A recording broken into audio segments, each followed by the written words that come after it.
Yo, what's going on, everyone? Welcome in. Hopefully, you guys are having a wonderful Tuesday. My name is Ryan Peters. I'm joined by the caricature that is the Joe Spillman. We think. We don't really know because we can't see him. Kind of like John Cena, except if you did see John Cena, your childhood dreams may be just shattered and broken. And one that we don't talk about his childhood at all, Travis. But Travis, how are you? I'm hanging in there. Got some scouting in today, and back to reality a little bit. Yeah. How's your mansion there that you're living in? Everything good over there? Looks like you got some nice weather. I'm actually in Florida right now. I figured Yeah. I'd go down and scout down there. So, in Florida, looks like a little better than Joe's view. Joe's still frozen. Looks Yeah, like. Joe's in Steve Risley's basement. Joe, how are you doing? I am in Steve Risley's basement. He won't let me leave. I don't know. I did. Speaking of Steve, I think Steve's going to do a show with us next week. The man, the myth, the legend, the IU national champion, basketball champion, and the reason for men over 55 having babies because he used to sell Viagra. Yeah, yeah, that's true. And also used to be part of a world famous Dan Quayle's Yeah, run for politics there. But yeah, we have a chance possibly to have Steve on if he's doing the nitty gritty right now, trying to get a coach hired at IU. Joe. yeah. So That's what I hear. He's he's really campaigning for a couple people. I don't think he knows who he's campaigning for, but he's definitely putting in the work per se. But I actually talked to Steve today, and Steve is all about doing a show with us. awesome, awesome. Well, hopefully you guys are having a great day. I know we've all been rather busy, but let's go ahead and jump into it. The race previous on Sunday was in my opinion, really, really good race at Coda. Christopher Bell ends up winning at Coda for back-to-back wins. William Byron comes in second place, followed by Tyler Reddick. And guys, I just kind of feel like that's been a microcosm of where NASCAR is at with those three drivers. I think you could obviously include Kyle Larson. We're starting to get to the Kyle Larson track, so his name will be popping up a lot more. But is that kind of what we've been seeing here recently? Is just those three drivers plus Kyle Larson as the best in the motorsports right now? And Joe, I'll lead it off with you. Well, I would say that we're going to take the first two races and kind of throw them out the window. I don't think if you win Daytona or New Atlanta, now you could say maybe Atlanta a little bit more. I think there's actually some talent that comes into winning that. Not that talent doesn't come in a super speedway, but I mean we've had essentially two super speedways in a road course, and I think here in the next couple of weeks we're finally going to start seeing the cream rise to the top. Not that Bell and Byron and Reddick aren't in that cream, but at this point, I think moving forward, next couple of weeks, we're going to start seeing some other name drivers competing for wins as well. Travis, what are your thoughts? I think it always, even if it's a super speedway, even if it's Atlanta or a road course, you still got to have a little talent and some luck to go your way. And in order to win a championship, in order to win races, you still got to have luck go your way. I think that caution doesn't come out. I don't think Bell wins. I think if there wasn't a restart earlier in the day, I think SVG is more in the running. But I think Kyle Busch gets away a little farther. So there's definitely still, luck involved in motorsports. You got to have things happen the right way to win championships or to win races nowadays. Back in the day, if the dominant car usually won the race. You didn't see an outcast. Nowadays, you could be dominant and still not win a race. So, yeah, Bell's two wins, give it to him. He made the things right, made the right moves at the right time. His crew chief made the right call to come in a few laps later. Byron went into Daytona 500, pure luck, but Right. went to win, and, you never say sorry. Well, Yep. you brought it up with our private chat that you thought this is just reminiscent of what Byron does and a little bit reminiscent of what Bell does early on in the season. Do you think they can maintain it this time, or do you think this is just more the same of what we've seen previously?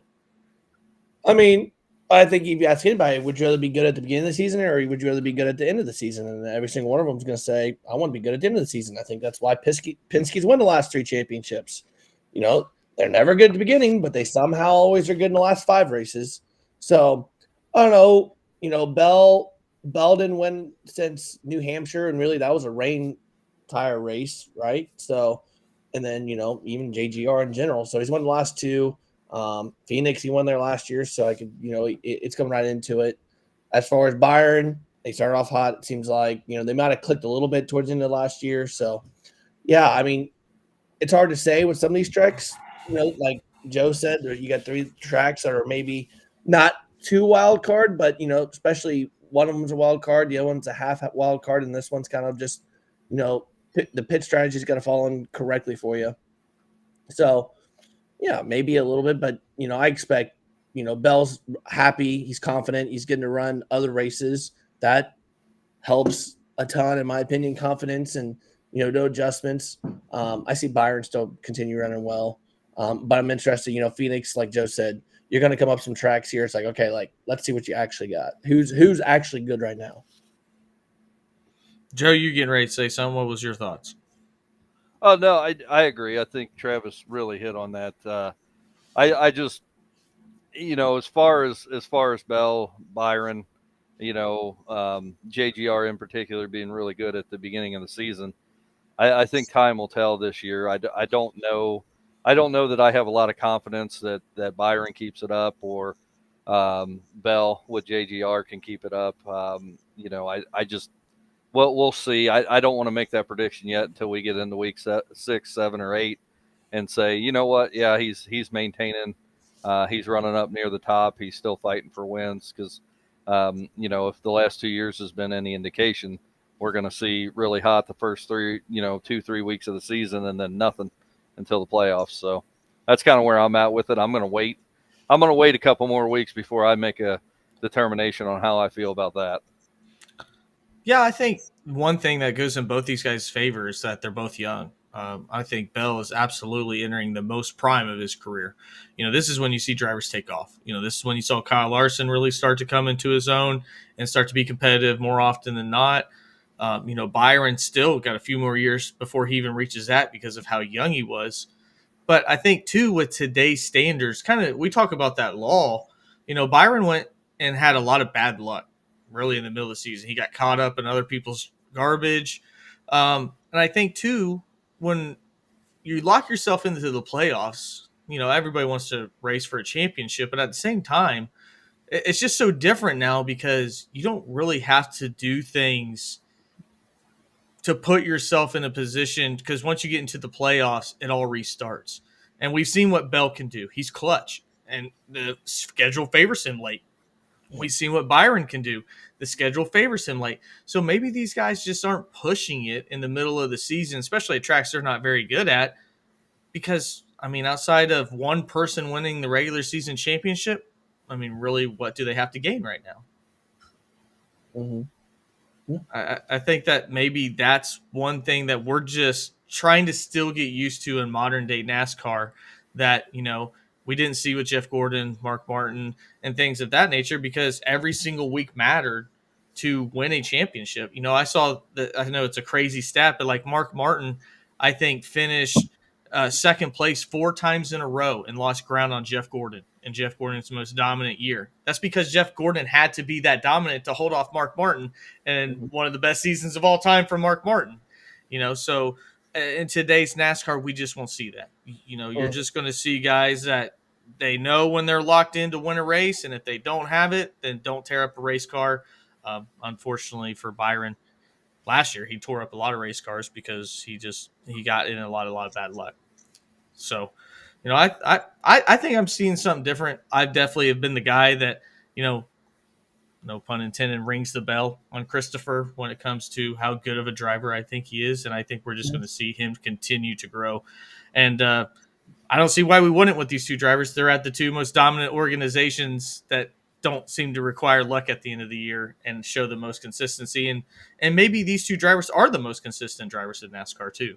So, we may see more of that, here to come. But you guys alluded to this week going into Phoenix. We actually saw some tire degradation. We've been hearing about a softer tire, do you think we finally go to Phoenix and see a decent race, Travis? Yeah, and I think you look back at the championship race. I don't know. I didn't think it was too terrible, but I think it sucks that we sit here every year and think, okay, we're gonna change this, we're gonna change that, they're gonna change this, and and it sucks because I feel like we're year 3 of this thing and we're still complaining about it, right? Um, I I don't know. I'm not a good year guy, but I'm you can only hope that there's some tire wear involved, and you got to hope that things are getting updated and changed. So, um, yeah, I think here recently we've definitely seen more tire wear, right? Nothing like Bristol, but we definitely have seen more tire wear to the point that we can maybe go more. We just haven't seen the point that's like, okay, no one's still blistering a tire. We haven't seen the Brickyard in 2008, or haven't seen the things like that. So, um, What are you doing, man? I pressed the wrong button. I get nervous. Holy cow! I went to pull up the chat for when people say stuff, and this mouse, it just turns off sometimes. Yeah. And Ruin the entire show.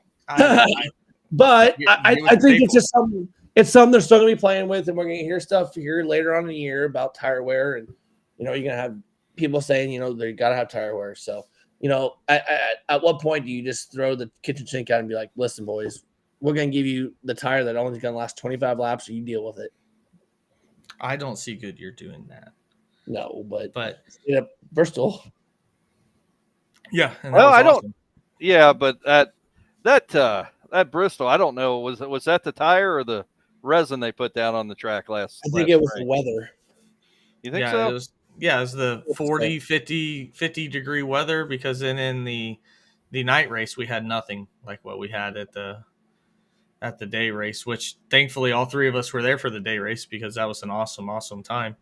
Joe, Travis has a little bit of hope for Goodyear and the tire to come in. Do you have hope that Fox will ever put a good broadcast for NASCAR fans? No, and I don't. I don't know. Like, I'm kind of pissed off. So I watched the IndyCar race at St. Pete, and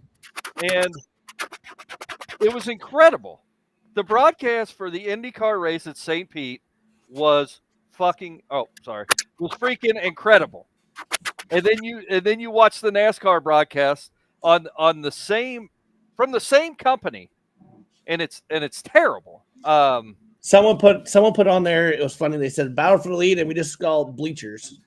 Yeah, so the IndyCar race, it has people that know the sport, that's giving you insight into what's going on. Not that NASCAR doesn't, but they're also explaining what's going on with the car. And I know NASCAR tries to, kind of explain that as well. They just don't do a very good job at it.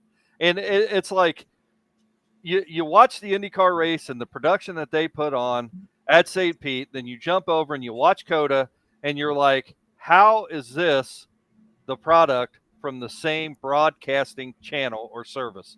It's worlds apart. And I don't know what they need to do to figure things out at Fox, but their production is just terrible. Well, one thing I do know is that IndyCar actually produces it, and then Fox publishes it. So that is probably the biggest difference, Joe, because IndyCar has its own broadcast package, as you saw. Like, it is different than NASCAR's. So I think that's a big part of it, because IndyCar has made the effort to say, we're going to provide the overlays, we're going to provide the running ticker. Because you're right. If you watch the Xfinity race on the CW is doing more to promote NASCAR than Fox is. It just seems like Fox has absolutely phoned it in. And then you see the packages that we get with HBO/TNT Max. The in-car camera, they able to rewind it to listen to the driver's scanner on top of it. It feels like NASCAR's in a really good place, moving into the social media world and the different edits and stuff they've been doing with that. That's all been tremendous. And the only thing lagging behind, Joe, is Fox. And it seems like they've been 6 years ago from where they need to be today. Well, and I'll say this, and this might be controversial to some people that like NASCAR, but I don't like the people that they have in the booth either. I mean, it's time for some of them to go. I just mainly just one, but I'm tired of listening to them every week. Well, So, unfortunately, Travis has pointed something out that I have now made a drinking game, and it's made me very difficult to do anything. And it's when Clint Boyer yeah. says, getting there is one thing, passing him is another. And I hear it now like nails on a No, chalkboard I every single week. I sent that out in our group chat when he said it. He was talking Oh, about you're the Kyle one that Busch. said it. You're Yeah, the one that said he it. was Okay, talking about yeah. Kyle Busch, and I was like, there it is. Yeah. Getting to him's one thing, passing him's another. I mean, Yeah. he's wore that phrase out, and yeah. I mean, you said it, Clint Boyer. I just don't think he's very good, and I'm tired of listening to him. So Here's my opinion about it. I don't think Fox lets him have his personality, and I think that's what he's told to be more of a like a not a dull, but just he doesn't get to show. I don't think his true personality. I think you just get him on a hot mic at a dirt track when you can just say whatever you want. I think he would be classic. and maybe. There's probably some truth to that. I think that a lot of it too, Mike Joy's getting a little bit older, and I just don't think he meshes with those guys at all the same way he did DW and Jeff Gordon or even Larry McReynolds. I think that's a big part of it too. Joe, what was you going to say? No, I agree. Like Larry, I miss that crew. I thought that crew's hard to top, and maybe that's just because we're so. What if we went from a Kevin Harvick, Clint Boyer, Mike Joy thing, and then we went to Larry McReynolds and Darrell Waltrip? Would we say the same thing about them? Maybe it's just because maybe what we're used to. I just like you said. I think there was just a little bit more excitement in the voices back then, and just I don't know. Maybe it's just you hear you think of some calls, right? What are some calls that you remember, and almost all of them come back to when those three were in the booth. Right. Yeah, I remember those, but I would say the only thing to contest it is whenever we heard that Rick Allen, who I think Rick Allen does a good job for NBC, was going to be replaced by a guy from Australia. I think a lot of us were like, "Oh man, I don't think that's going to work out." And he was awesome. Immediately Let's we, go! Lawson. We all thought that he did a great job. So I just think once you hear talent, talent is really good, and this kind of leads me to our next and last topic, and that is what the actual main subject is, at least maybe why you guys came, and that is the future of this sport. I think the CW has done a great job, and that's kind of why I wanted to talk about Fox first, is because I think the CW with Adam Alexander, with Jamie McMurray and them have done a great job providing possibly what is the most entertainment week to week part of NASCAR, and that's the Xfinity series. And I don't know what you guys, but I've been thinking, and a lot of time I worry about the sport. Is it money driven? Is it going to be talent driven anymore? The good thing is the two most talented drivers at the youth level are really damn good. Like, could be generationally good in Carson Kvapil and Connor Zilisch. We got to see Connor Zilisch, this past week. That guy was going to get a top 5 after doing nothing wrong the entire week. Just got absolutely just hosed in turn 1 by Ross Chastain, who has the nuts to go tell somebody they're wrong, and then when he does something wrong, doesn't have the nuts to do an interview. Good job, Ross.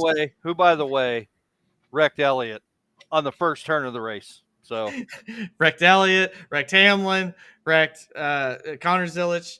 But yeah, I just you see these young guys, and I guess what I like about them is they're not like Carson Hocevar. To me, when you think of Connor Zilisch and when you think of Carson Kvapil, you think of them as clean racers. And 18 years old, man, some really, really, really good talent, Travis. I know you've been watching them for a while. What can NASCAR fans expect from these two drivers? I think, Connor, I feel like he bursted on the scene I feel like it was more random last year. I mean, he did. He just came in and he just won everything in ARCA, and you're like, who is this guy?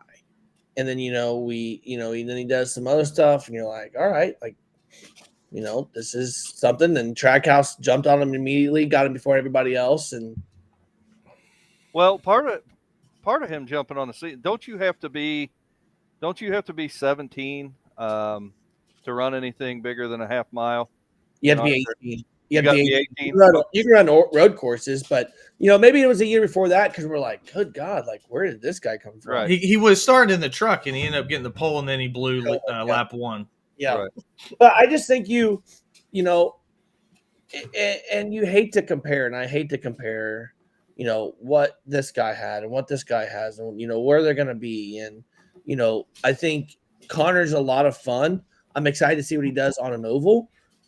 He's exciting to watch on a road course. I think he's the same as SVG, just super exciting on a road course. But on oval, what is he going to do? Right. So I think it's something to look at. And I think Connor's just going to keep getting better and better as we keep going. And what are the next steps? Like, cool, you've won on, yes, he's won some ovals and ARC and stuff, but that's cool that you've won, 2 of your Xfinity races on road courses. But it takes being good on super speedways and being good on ovals and some short tracks. So excited to see that. And Carson, I liked his dad because he had the same name as me. I remember him driving the number 6 IWX, truck when Musgrave and all them got in trouble. And in 03, Travis Quaffle won the truck series. I'm like, that's cool. He has the same name as me. But, good talent. It's cool to see him get some funding. And here's the thing, though. It's like Junior says, and it was the same with Josh Berry and all of them. Like, if you have talent, he believes that he's going to go find funding for you. Yeah. He is going to find funding for you. And, if you got the talent, he'll fund you in some way, shape, or form. So, and, you see Josh Berry, he's in the Cup Series now. Now he's kind of in a pretty funded ride. So, it's interesting. And I think those remind me of the days of, hey, I have Tide on my car, come drive my car. Hey, I got Kodak on my car, come drive my car. Hey, we got Miller Lite on my car, come drive that. Those are the days that, people kept sponsors and moved on and things like that. Joe, what are your thoughts? I mean, when you talk about Connor Zillage, Travis, you're right. When he burst on the scene here, it was like, who is this kid? And watching him over the last couple of years as from last year into this year and seeing what he did in a cup car at probably, I would say Coda's probably the hardest place they race. I don't know if you guys agree with that. But I'd say Darlington. Yeah. But I mean, for what they have, it depends on what you're looking for difficult. If you're looking for Bush is nonstop. Left. I mean, if you go that way, but go ahead, Ryan. Yeah, I just think when you see Darlington, it just eats up traditional drivers that drive it every single year. It's very difficult. But I mean, when you look at Coda, Joe, that track has absolutely nothing going for it for a stock car. So I could see why Right. you would say that. I absolutely agree. It's one of the top 3 for sure. And watching what he was able to do and watching the speed, and we set aside, okay, yeah, he had a good car, but watching the speed that he had just as a driver and as young as he is, and we kind of know what his ability is going to be on ovals. We know that he's there, but he showed this week that he's going to be, he's going to be a top 3 road course guy too in the future. And I think, we'll see how time goes. People get in trouble. People fade away. We've seen a lot of flash in the pans in NASCAR, over the years. And I don't think that he's there. I think he definitely could be a generational guy. And I think in the next 3 to 5 years, I think he may be inching in becoming the face of NASCAR because he seems like a likable kid. He's a good race car driver. and I think really the sky's the limit with him. But we've been doing this show long enough that we go back, we've talked about Bubba Wallace, we talked about Carson Hocevar, we've talked about Gibbs, we've talked about all the young guys here in the last several years that are coming up, and I can't think of one that we've talked about, Ryan, that 3 years down the road that they've met the expectations that we've had for them. So Yeah, that's fair. and I don't. So we say all these great things about these kids, and then it seems like they just fade away, and I don't know what that is or why that happens. But I think the sky's definitely the limit for Connor Zillage, and I hope he does, because I like the kid. I'm rooting for him. Name me somebody in the Cup Series that you would not call that has been around that has won lately, besides Harrison Burton at Daytona, which is more of a crapshoot. But like, you're gonna have to rephrase that question. Yeah, what do you mean by that? If you think of the people who's won, right? You got the Christopher Bells. Yeah. You got the Kyle Larsons. You got the Denny Hamlins. You got the William Byrons. You got,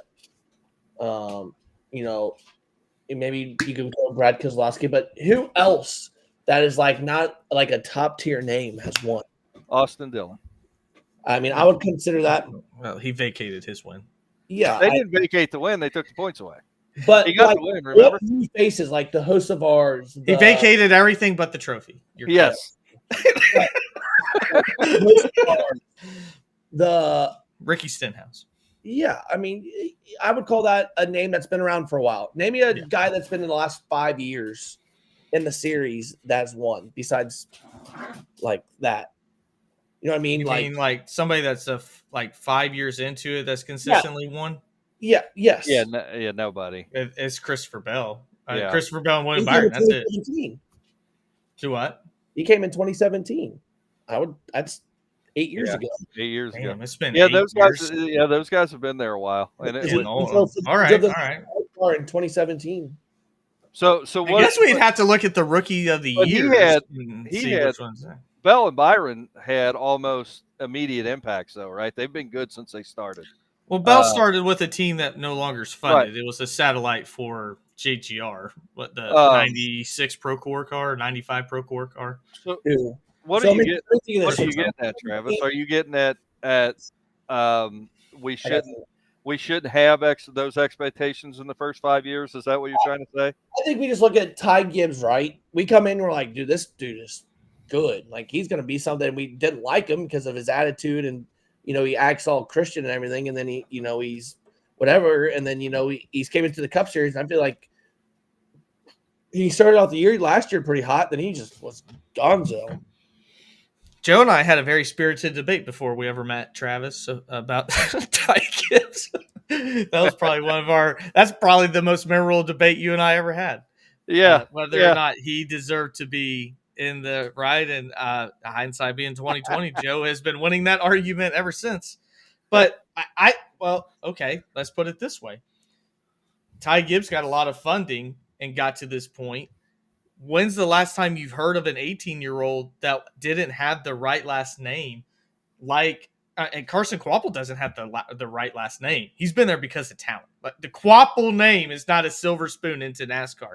Connor Zillage hasn't had the silver spoon to get to where he is right now. Maybe these guys finally we're seeing being brought up because of talent. Because you can't tell me that these guys have less talent than Cole Custer, than Riley Herbst. So maybe NASCAR is finally on its way back to saying, and it takes somebody like a Justin Marks, a Dale Jr., who do things completely different than anybody else, to bring in talent and say, we'll find you the money. And they've done that by getting Red Bull and by getting other sponsors to help with these young guys, because maybe they still view this as a talent market and not a money market.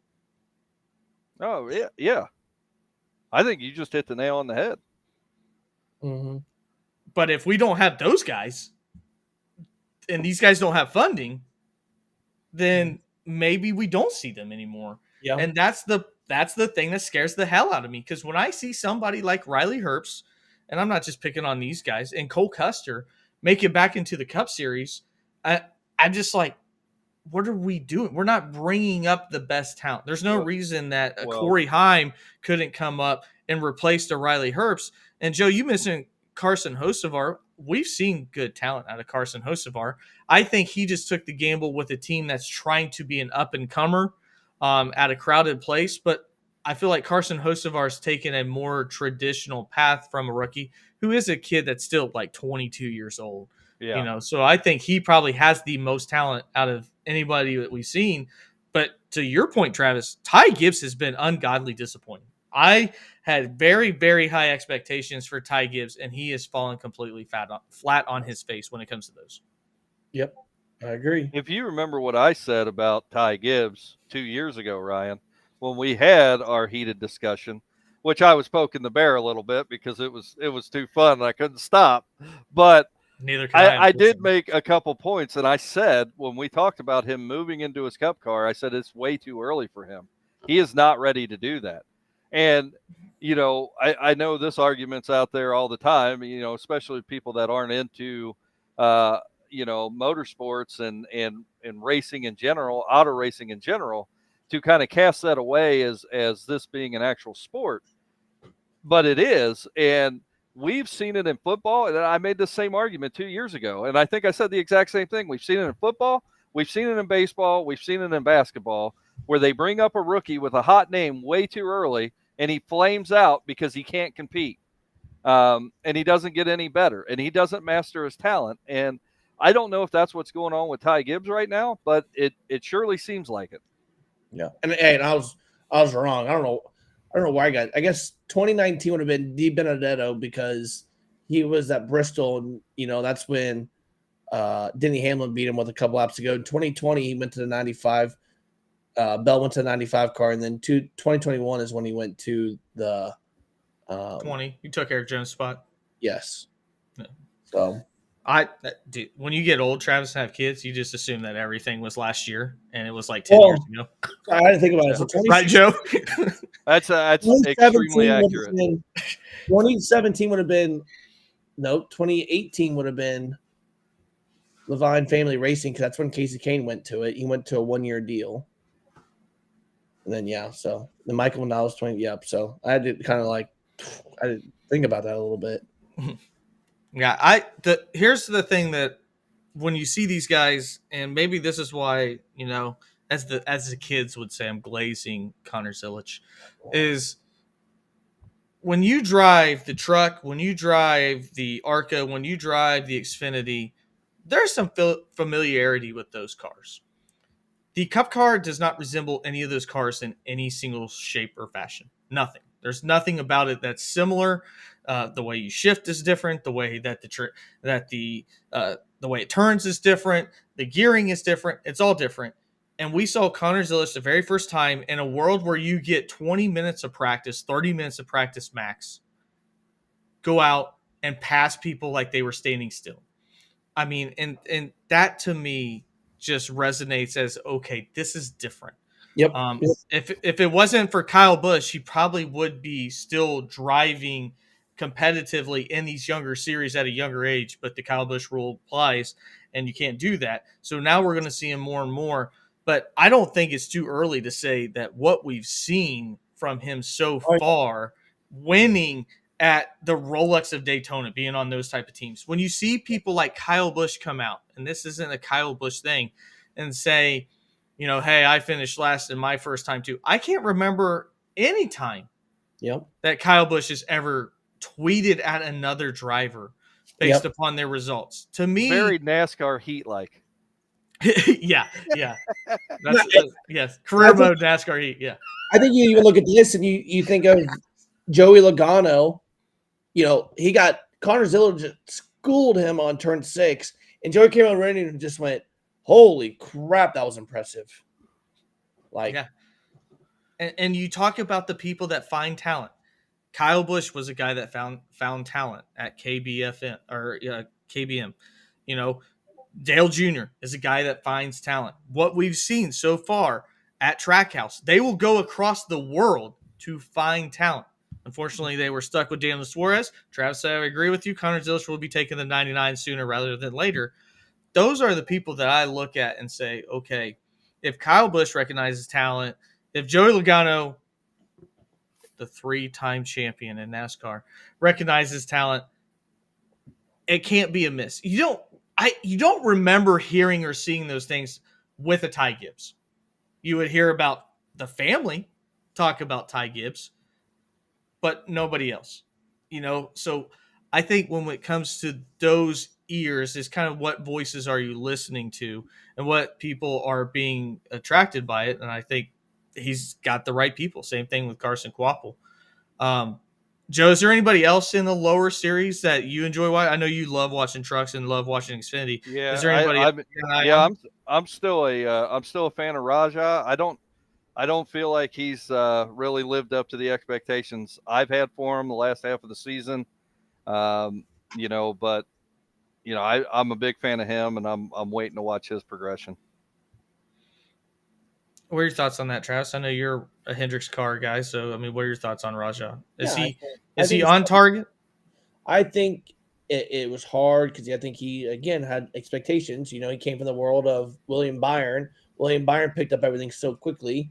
The same expectation you thought for Raja. I think he's in the process, right? I think he's someone that, getting up there. I think Corey Haim, somebody. I feel like Toyota's actually doing them right for a change. I think, we keep saying Heim. Let's get him up to the Cup Series. Like, let's go. It's time to go. I think Heim is someone they're taking their time on, and it's like, okay, like let's just keep progressing here and see what you're truly made of. That's a guy that, in my mind, I think he's going to be like the next Christopher Bell of the Toyotas, right? I can see Heim, and this is my opinion of it. I think they told them to stay in the series next year because I think Denny Hamlin, I'm just going to come out with it. I think Denny Hamlin retires at the end of the year, and then Corey Haim's going to take the 11 car over, and then we move on, right? So it's just my opinion. Long way to go on that, but yeah, I just see how things go. Like that's part of it. Well, Joe, we got one more segment, and this one is specifically just for you. AJ Yaley got him by 1,000th of a second. He's in front of William By whoa, in the wall goes JJ Yaley. Oh, man.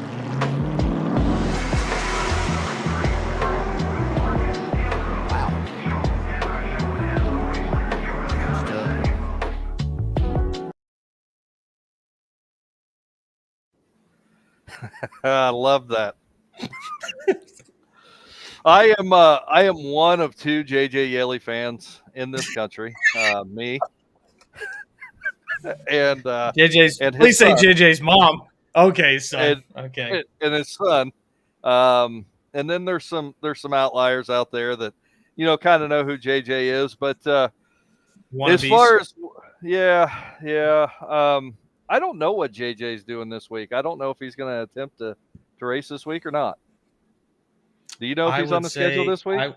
I would say with their funds, he's probably not going to race this week. Yeah.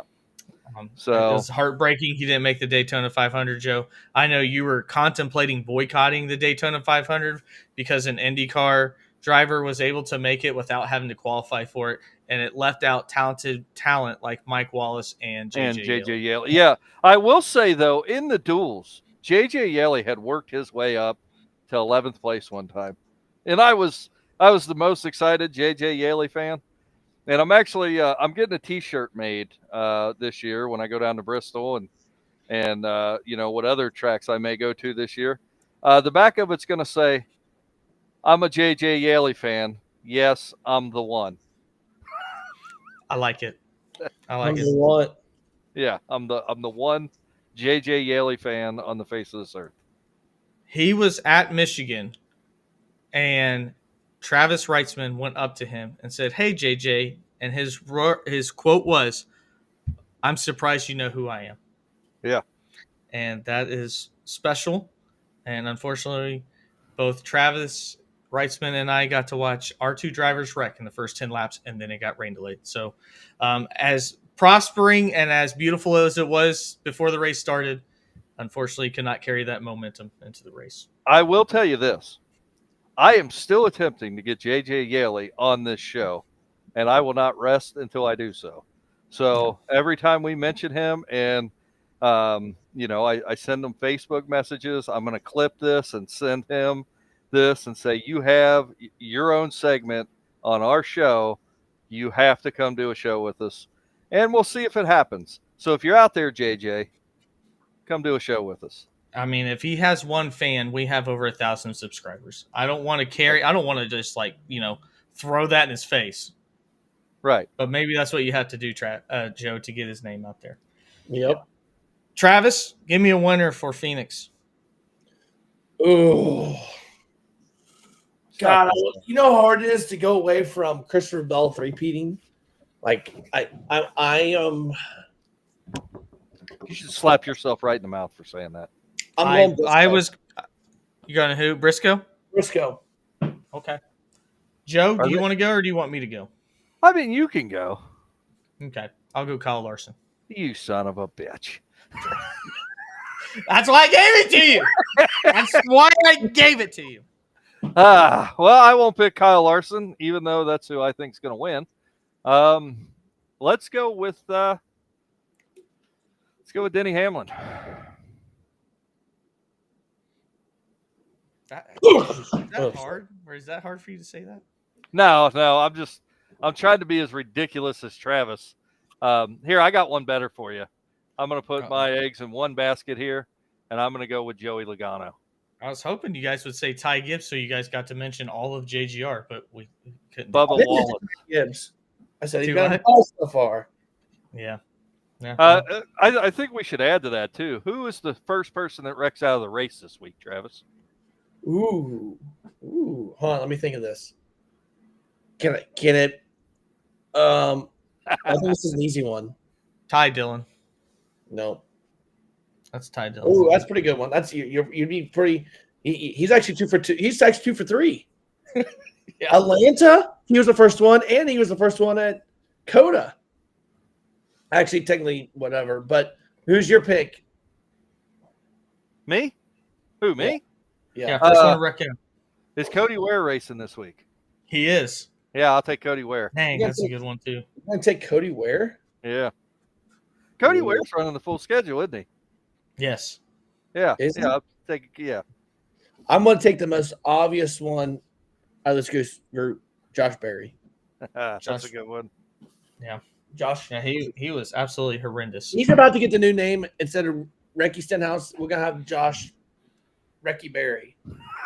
How much you can come up with? If we were going to come up with a nickname, I would have said, yeah, he's going to get a new nickname sometime.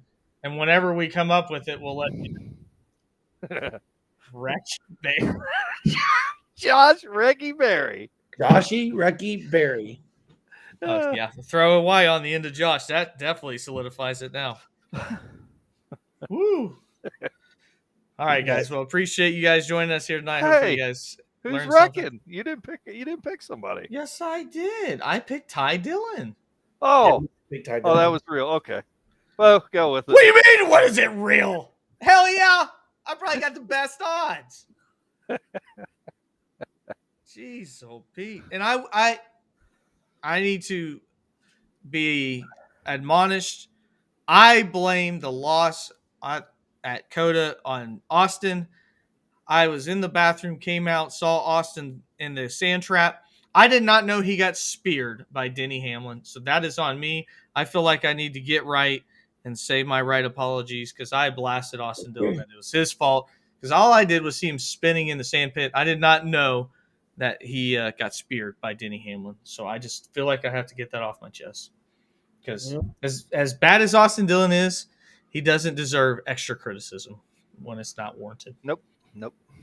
So, all right, guys. Well, let's have a wonderful week this week. Travis, get yourself into the sectional championship. So that way it's harder to get you on the show still. And Joe and I will carry our weight. You can find us on iRacing. And we're in a great league on Sundays, Joe, so that'll be fun. And yeah, we'll keep the machine rolling. We'll be streaming out from those aspects of it, and then we'll bring you more NASCAR news and everything else. So, gentlemen, thank you, and we'll see you next time. Mm-hmm.